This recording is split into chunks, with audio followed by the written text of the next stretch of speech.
Assalamualaikum warahmatullahi wabarakatuh. Waalaikumsalam. Alhamdulillahirabbil alamin wa bihi nasta'inu ala umuri dunya waddin wassalatu wassalamu ala asyrafil anbiya'i wal mursalin sayyidina wa maulana Muhammadin wa ala alihi wa sahbihi ajma'in amma ba'du. Hadratul muhtaramin, para alim, para ulama, para asatidz ingkang kula hormati, wabil khusus Ibu Ketua Yayasan Universitas Islam Taruna Surabaya, Ibu Dr. Lia Istiqamah yang saya hormati, dan kita doakan bersama mudah-mudahan pencalonan beliau DPD RI bisa berhasil. Amin. Dan segenap para pimpinan yang hadir dan juga para dosen dan para mahasiswa, dan ada satu alumni, alhamdulillah masih ada yang mewakili, yang saya hormati dan saya muliakan. Alhamdulillah, memanjatkan rasa puja dan puji syukur kehadirat Allah Subhanahu wa Ta'ala. Pada sore hari ini kita semuanya masih diberikan kesempatan, diberikan kesehatan, sehingga masih tetap bisa bermuajahah, berkumpul di tempat yang insya Allah penuh dengan barokah. Mudah-mudahan pertemuan dan perkumpulan kita semuanya dalam rangka acara halal bihalal senantiasa penuh dengan barokah. Allahumma amin. Salawat serta salam semoga tetap tercurahkan kepada junjungan kita Nabi besar Muhammad Shallallahu Alaihi Wasallam. Bapak dan Ibu, saudara-saudara sekalian, sebelum saya berbicara banyak, saya ingin sampaikan biar nanti tidak terjadi salah paham atau paham yang salah. Ya. Jadi saya sudah sampaikan kepada Pak Wakatiga, Pak Waka, mohon saya jangan disuruh isi tausiah. Saya cukup sambutan saja. Kata beliau, semuanya sudah pernah Gus. Siapa? Ustaz Nasiri sudah pernah, Ustaz Budi sudah pernah, Ustaz Fatul Rahman sudah pernah. Semuanya sudah pernah. Yang belum jenengan. Ya, tapi carikan saya orang bingungnya mau ini. Apalagi barusan semua ustadz kita itu mengisi Idul Fitri semua. Standarnya Idul Fitri itu paling enggak 1,5 juta. Kalau nanti kemudian misi di acara kita dikasih amplopan di bawah 500, wah itu menghubungi kita itu. Bapak dan Ibu, saudara-saudara sekalian, dan alhamdulillah ini semuanya bisa hadir semua, dan tentu sebuah kebahagiaan bagi kami bahwa acara halal bihalal ini adalah acara rutin yang selalu kita adakan setiap tahun. Kalau biasanya acara itu dilaksanakan bersamaan pada saat pelaksanaan pembelajaran, tapi kali ini karena kita sudah ada tempat sendiri, maka tentu ada keleluasaan untuk kita mengisi acara mau waktu kapanpun. Dan kebetulan Pak Waka 3 itu memilih pada jam 3. Dan saya sudah pesan sama beliaunya, Pak Isa, kebiasaan baik dosen-dosen dan teman-teman yang lain itu kalau tidak di-list itu biasanya susah untuk hadir, ada di-list saja tidak hadir. Akhirnya dicoba untuk di-list, dan alhamdulillah kurang lebih ada berapa? 20 yang hadir, dan insya Allah ini sudah lebih dari 20. Ya, alhamdulillah. Dan tentunya ini acara yang baik, maka tentu harus kita lestarikan karena manfaatnya luar biasa. Bapak dan Ibu saudara sekalian, saya sebenarnya nggak mau tausiah, karena kalau lihat hasil survei itu, penceramah itu Bapak Ibu 80% itu tidak mau mendengar ceramah orang lain.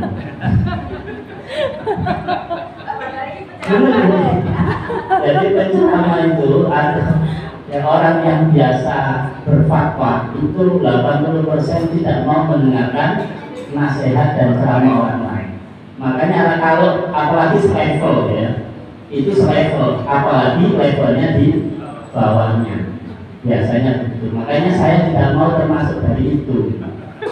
Lebih baik sambutan saja. Tapi ya sudah, karena waktunya juga sudah mepet maghrib. Mau saya wakilkan ke Pak Yai Fadhol juga nanti, karena tidak persiapan boleh jadi ngomong nggak bisa selesai. Biasanya kalau orang yang tidak persiapan itu omongannya tambah banyak. Kalau persiapan kan disusun ya. Nah, biasanya begitu. Nah, halal bihalal ini Bapak dan Ibu saudara sekalian, ini ada sejarahnya ya. Kalau Anda buka di Google itu ya, meskipun Google itu nggak pernah sekolah, nggak pernah kuliah, tapi kalau ditanya pasti bisa. Jadi halal bihalal itu ada dua versi. Di tahun 1935-36 itu di Solo itu ada orang jualan martabak. Jadi waktu bulan Ramadan kami gitu ya, penjual martabak itu bilang martabak halal, halal, martabak halal, halal. Akhirnya sampai keterusan hari raya, kemudian orang terbiasa dengan kalimat halal halal. Kemudian ada versi lagi bahwa halal halal itu adalah dicetuskan oleh Kiai Wahab Hasbullah.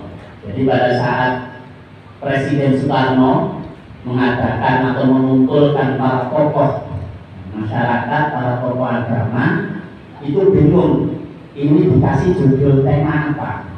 Akhirnya beliau minta nasihat kepada Kiai Wahab Hasbullah. Maka kemudian sama Kiai Wahab disampaikan, sudah kasih judul saja halal bihalal, karena kebetulan setelah hari raya. Maka kemudian itu sampai dengan hari ini di Indonesia menjadi sesuatu yang lumrah atau sudah menjadi kebudayaan, menjadi adat, sehingga perayaan halal bihalal ini barangkali hanya ada di Indonesia, di tempat yang lainnya tidak ada. Dan ini adalah sesuatu yang baru, tetapi sesuatu yang baru yang baik. Karena kita ini kan rata-rata kadang dikit-dikit sesuatu yang baru itu termasuk bid'ah. Jadi ini bid'ah, ini bid'ah. Mari ngono kenapa kok berangkat kuliah? Ini kan bukan sama sepeda. Terus ya mau naik jalan kaki ya. Terlalu ini ada tertutup ya. Makanya kalau ulama kita, ulama Sunni, ahli sunnah wal jamaah itu sangat bijaksana. Jadi menerjemahkan atau mentafsirkan terhadap kullu bid'ah dhalalah itu, bahwa bid'ah itu ada bid'ah hasanah, ada bid'ah sayyidah. Jadi tidak semua bid'ah. Itu menurut saya sudah sangat bijaksana. Daripada ketika menerjemahkan kullu bid'ah itu dianggap semua bid'ah, semua bid'ah. Tetapi ketika disindir terkait dengan persoalan makanan, ini ada kacang bid'ah, karena di Rasulullah tidak pernah memakannya. Kemudian ada pisang bid'ah, karena pisang itu di Timur Tengah tidak ada, Rasulullah juga tidak pernah memakannya. Nah, itu ada yang mengatakan, oh bukan itu. Bid'ah itu termasuk yang dalam golongan ubudiyah. Loh, kalau dalam golongan ubudiyah, kalau di dalam dalilnya itu tidak menyebutkan ubudiyah. Perlu bid'ah saja. Itu kalau tidak diterjemahkan dan diberikan arahan dari para kiai, para ulama, maka yang terjadi yaitu sebuah pemahaman-pemahaman yang tidak tepat atau pemahaman yang justru malah menyesatkan yang bersangkutan, ya. Karena saya dengar ada mahasiswa kita itu yang sampai hari ini itu hilang dan ditemukan. Sampai hari ini itu katanya ada yang hilang. Kemana? Ternyata ya terkena aliran-aliran yang di situ lah, ya, hijrah, aliran hijrah, ya. Nah, yang kemudian diajak begitu dan lain sebagainya.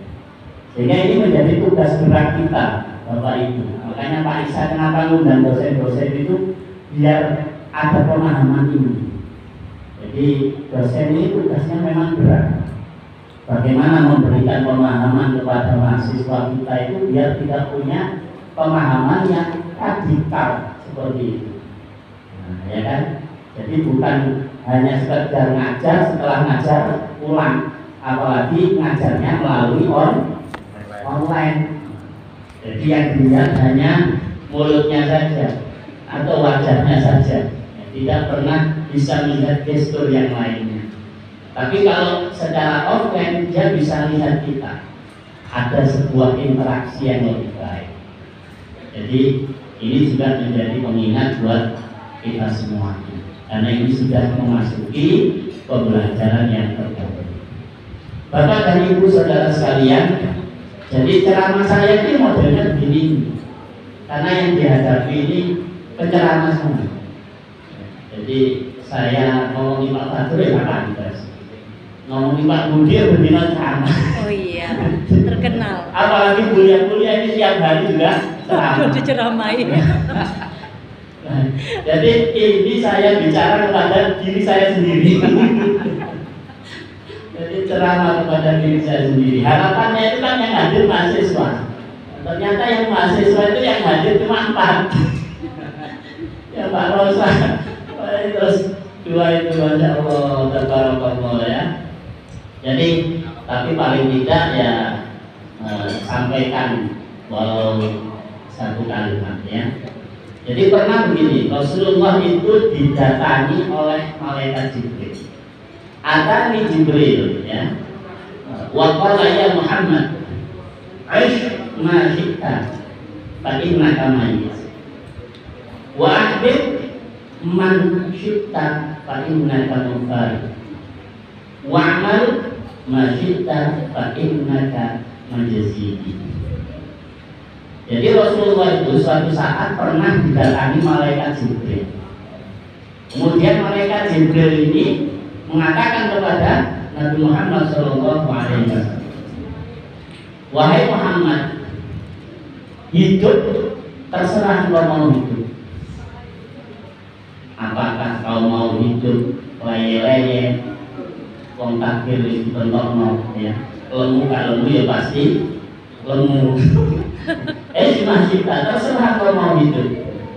Tapi ingat, fa'innaka mayyit, maka sesungguhnya engkau tidak lain adalah mati. Artinya pasti bakal mati. Maka dari pertama ini sangat sederhana.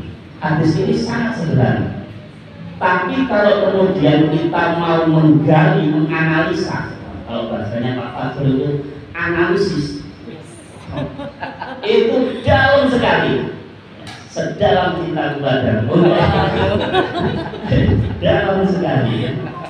Jadi hiduplah terserah kau mau hidup, tapi ingat bahwasanya engkau pasti akan. Ini maknanya bahwa dalam kehidupan kita ini harus bermanfaat. Kalau jadi orang, jadilah orang yang berguna. Lakukan sesuatu yang terbaik. Anda tidur saja bisa. Anda mau makan kok ya bisa. Tapi apakah tidur itu memberi manfaat atau tidak? Makan itu memberi manfaat atau tidak? Apakah perbuatanmu itu menjadi amal yang baik yang ketika nanti kembali kepada Allah Subhanahu wa Ta'ala itu menjadi baik, menjadi amalan yang diunggulkan dan diutamakan. Termasuk tugas kita semuanya. Apakah ketika kita mengajar itu sudah bisa memberikan manfaat kepada mahasiswa, atau justru kita menyesatkan mahasiswa dengan pemahaman-pemahaman kita? Karena itu menjadi sebuah amal yang nanti akan kita pertanggungjawabkan. Jadi memang kehidupan ini terserah kita. Anda mau bikin taruna ini selesai hari ini ya bisa, tapi apakah itu kemudian bermanfaat buat kita? Nah kan gitu, dan lain sebagainya. Jadi ada kebebasan setiap orang untuk hidup dengan caranya seperti apa. Tapi ingat bahwa suatu saat nanti atau kita semua pasti akan kembali kepada Allah Subhanahu wa Ta'ala. Dan tentu kembalinya kita kepada Allah adalah dalam kondisi yang husnul khotimah. Itu harapan kita. Makanya amalannya harus amalan yang baik. Ini kan semuanya kemarin puasa loh. Ya, saya yakin puasa. Meskipun gayanya seperti orang yang berpuasa. Tapi insya Allah berpuasa ya. Dan kalau puasanya antum-antum semuanya ini ada persis kayak tetangga sebelah. Jadi puasanya antum-antum semua ini itu dilakukan dengan benar, dengan baik, kemudian mencari ridha Allah Subhanahu wa Ta'ala, maka tentu disebutkan di sana adalah apa? Kharajat min dunubihi yaumi waladatu. Maka dosa kita ini semuanya keluar. Dosa kita ini diampuni oleh Allah Subhanahu wa Ta'ala. Seperti halnya ketika Anda dilahirkan oleh ibu kita semua. Jadi suci. Orang yang saya hadapi ini kalau kemarin puasa ya, itu berarti hari ini kita mencoba untuk mencatat dengan catatan yang baru. Makanya kita pakai catatan yang terbaru. Jangan sampai catatan yang terbaru ini kemudian diberikan catatan yang tidak lebih baik daripada catatan sebelumnya. Karena kalau catatan yang kita berikan ternyata adalah lebih baik kemarin daripada sekarang, maka itu termasuk tidak lain adalah orang yang rugi. Termasuk adalah orang yang rugi. Jadi man kana yaumu khairan min amsi fahuwa rugi, wa man kana yaumu syarran min amsi fahuwa mabhur, wa man kana yaumu mithla amsi fahuwa mabhur, wa man kana yaumu syarran min amsi fahuwa mal'un. Jadi barang siapa yang pada hari ini itu ternyata lebih baik dibandingkan dengan kemarin-kemarin ya. Kalau kemarin-kemarin tak pernah ngajar, kemudian sekarang ngajarnya tambah sedekah, itu kata Rasulullah adalah bahwa berarti dia termasuk orang yang beruntung karena tidak akan dikenakan SK. Tapi kalau mengenai jauh mungkin sih, ternyata pada hari ini sama dengan kemarin. Terus kemarin nggak tahu pun bisa iyo nggak tahu pun bisa. Maka dia termasuk bahwa mampu, termasuk orang yang rugi. Jadi kalau perbuatan amal kita sekarang ternyata sama dengan kemarin, maka termasuk orang yang rugi. Ya.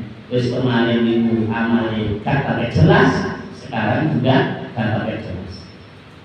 Dan barang siapa yang pada hari ini ternyata lebih buruk, lebih jelek dibandingkan dengan hari kemarin, maka dia termasuk orang yang celaka. Ya, ini menjadi perhatian kita semuanya. Ya. Barangkali pada hari ini ingin memberikan sebuah catatan menjadi orang yang beruntung, maka dia harus lebih baik dari hari kemarin. Tapi kalau kamu ingin beruntung, ya harus kayak keinginannya. Tapi termasuk orang yang rugi. Tapi kalau kemudian lebih jelek dari kemarin, maka bukan termasuk untung, bukan termasuk rugi, tapi justru menjadi orang yang celaka. Lebih-lebih kalau umurnya sudah mencapai 40 tahun. Nah, ya. Kalau saya kan masih 25.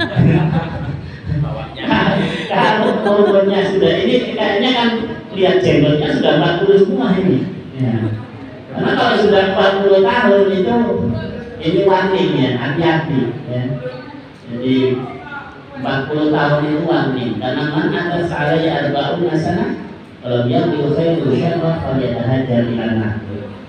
Kayak gitu ya, Masya Allah. Jadi orang kalau sudah mencapai 40 tahun ternyata kebaikannya tidak bisa mengalahkan ya, terhadap kejelekannya, maka lempar saja ke neraka. Artinya tidak usah ditimbang gitu. Jadi langsung saja dilempar ke neraka. Ternyata kalau kata Pak Fadil tadi dianalisa, kalau dianalisa ternyata memang benar Rasulullah mengatakan 40 itu harus hati-hati. Kenapa? Karena usia kita ini kalau menurut Rasulullah berarti tidak lebih dari 63 tahun. Kalau sudah mencapai 40, dihitung 40 itu kalau kita dewasa berarti kan usia 18 atau mungkin 17. Tinggal mana Pak Imam Sudoni? Tinggal menurut apa kan gitu ya. Karena kalau menurut BP dewasa itu 18 tahun. Menurut undang-undang kependudukan itu 17 tahun. Kalau menurut hukum Islam 15 tahun dewasa, 9 tahun laki-laki, kalau 9 tahun perempuan. Jadi tinggal menurut siapa. Nah kalau menurut dari 18 menuju ke 40 tahun itu kurang lebih 20 sekian. Nah dari 40 ke 63 itu kurang lebih 23, jadi separuh. Kalau sudah kehidupan separuh itu tidak ada yang baik, kemudian menginjak 40 sampai 63 tidak ada yang baik, berarti kan orang itu sudah nggak usah ditimbang, langsung saja dimasukkan neraka. Makanya kita yang sudah berjenggot-jenggot, yang sudah jenggot apalagi yang sudah ada putih-putihnya. Kalau saya masih hitam, sak kulit Masya Allah ya. Nah, saya kalau lihat ibu-ibu ini senang ya, ibu-ibu ini senang. Biasanya ibu-ibu itu, Masya Allah. Saya itu kemarin ngisi pengajian. Ibu boleh cerita nanti. Ya nih. Sekalian sampai maghrib ya, buka puasa. Kenapa perempuan itu kok cerewet? Nah, iya ngaji itu bakal muntali. Tapi bahasanya kenapa perempuan itu cerewet? Nah, kemudian ya jadi ustadznya itu bilang kayak alasan. Ya karena perempuan itu payah, pegel. Loh saya kata iya, perempuan itu pegel. Coba sama bayang, makanya Pak Fadil saya, Pak Abdullah, Pak Ali Mas itu bersyukur jadi orang laki-laki. Perempuan itu ya mulai pagi dia harus bangun lebih dulu daripada laki-laki. Benar nggak Bu? Benar. Pagi bangun juga subuh. Jarang kemanan juga. Sing wedok sing akeh, sing wedok juga lanang.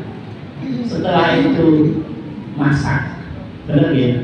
Nah, kecuali yang perempuan metropolis saya nggak tahu ya. Setelah itu kemudian pagi ngedusi anaknya, Masya Allah. Sehingga berangkat sekolah, ya. Gak terima itu, ya nyewa barang. Nek potongan itu Pak Ali saya pernah. Apa meneliannya, enggak ya. Jadi pagi sudah banyak kegiatan sampai siang nanti ngantar anaknya sekolah. Ya. Kemudian orang laki-laki tani, ini salah tani kan gitu ya, ini salah tani, ini kopi ini, ya. Dan kegiatan orang perempuan itu banyak. Sampai kalau saya ngajar di kampus kuliah ubrak-ubrak, Masa Pak Suman balik ubrak-ubrak ya. Alian di pasar berangkat ya, sampai nanti malam itu kadang cimentoro mana yang ngomong pun istono ya di dijedhi. Sore. Ngono sih kurang ajar nek kali. Wis dijedhi, yo njaluk. Ya Allah, malah betul. Kalau ada orang perempuan cerewet itu harus dimaklumi. Yayasan juga cewek. Kenapa karena perempuan itu betul. Jadi ayu kok cerewet, dia maklum karena betul. Iku ayu apa meneh? Tukang cerewet. Ya Allah.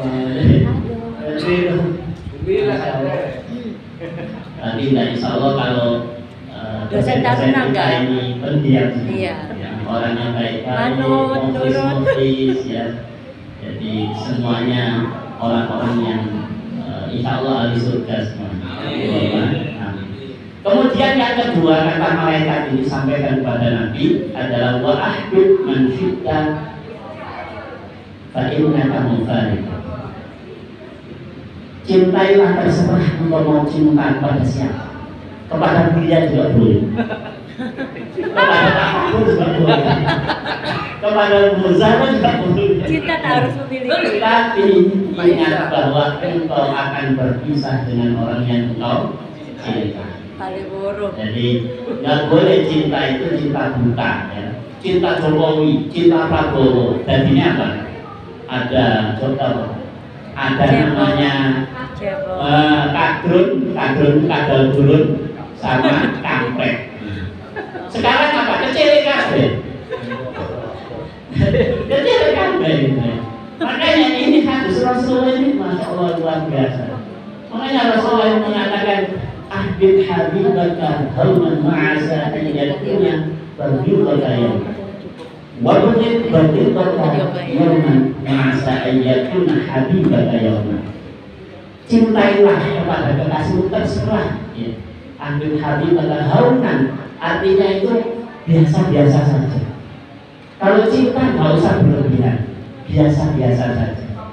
Boleh jadi orang yang engkau cintai suatu hari akan menjadi musuh. Dan bencilah musuhmu yang biasa-biasa saja. Siapa tahu suatu hari orang yang engkau benci akan menjadi kekasih. Nah, makanya kalau Anda dengan ibu-ibu itu kalau mau cinta ya biasa saja, biasa saja. Kalau kau benci nggak senang ya biasa saja. Karena banyak suami istri itu ketemu bukan karena cinta tapi karena benci. Oh, ya kan? Saya di lono mendino. Karena dia mulai kuliah jadi jodoh. Iya, ceritanya Pak Ali kan dulu cerita ke saya. Jadi banyak itu, nah, termasuk cinta kepada siapapun, ya, tidak boleh berlebihan. Karena suatu saat pasti akan berpisah. Kalau tidak berpisah pada sebuah organisasi, mungkin berpisah dalam hal-hal yang lainnya. Kemudian yang terakhir, karena yang Anda harapkan kan yang terakhir. Dari tadi kapan terakhir? Oh, nopo beneres Pak Hari. Yang ini kalau ceramah nggak ada temanya kan. Wa man masyita fa innaka mazilun. Jadi berbuat terserah, tetapi ingat setiap perbuatan pasti akan mendapatkan balasan. Jadi perbuatan yang baik pasti akan menghasilkan sesuatu yang baik. Perbuatan yang tidak baik maka tentu akan mendapatkan balasan yang tidak baik. Kalau Anda menanamkan benih yang buruk, maka jangan pernah berharap bahwa yang tumbuh adalah sesuatu yang baik. Tapi kalau Anda menanamkan benih yang baik, maka Anda boleh berharap bahwa yang tumbuh adalah sesuatu yang baik. Jadi Bapak dan Ibu saudara sekalian, barangkali itu yang bisa saya sampaikan, dan mudah-mudahan pertemuan kita semuanya yang terbingkai dalam halal bihalal ini senantiasa membawa barokah untuk kita semuanya. Ini menjadi tali silaturahim kita bersama, ya. Karena ini sepertinya biasa, tapi insya Allah punya dampak yang luar biasa. Dan Nanti karena yang alumni ini hanya satu, barangkali nanti kalau mau mengadakan acara tersendiri, ya alumni halal bihalal monggo. Tata lagi biar yang hadir juga banyak, diberitahukan kepada teman-teman bahwa kita kampusnya, tempatnya dan lain sebagainya itu perlu disosialisasikan. Karena apa? Karena masih banyak mahasiswa alumni kita itu yang belum tahu kalau kita punya kampus luar. Terakhir tadi sebelum saya berangkat ke sini masih ada yang WA ke saya, Pak, saya mau legalisir. Loh, monggo. Bapak bisa saya temui jam berapa dulu? Loh, sekarang kampusnya bukan di Rumput, kampus buahnya ada di Tanpa Posko. Akhirnya dia baru tahu, oh saya tidak up to date, Pak. Artinya banyak alumni kita yang belum tahu. Ini tugas kita semuanya, terutama Pak Yai Asrori selaku ketua panitia, ya, untuk bisa menjaring teman-teman, setidaknya juga bisa bantu dalam persoalan penerimaan mahasiswa baru sesuai dengan yang diarahkan oleh Ketua Yayasan tadi. Ada 4 perguruan tinggi di Jawa Timur yang diberi kepercayaan penerima beasiswa guru madrasah dunia. Yang pertama adalah Sekolah Tinggi Agama Islam Taruna Surabaya. Dan ini kemudian yang tidak kalah pentingnya juga perlu saya sampaikan. Nah, ini bagian dari sambutan. Kalau yang ada seriusnya, ada dalilnya itu berarti tausiah.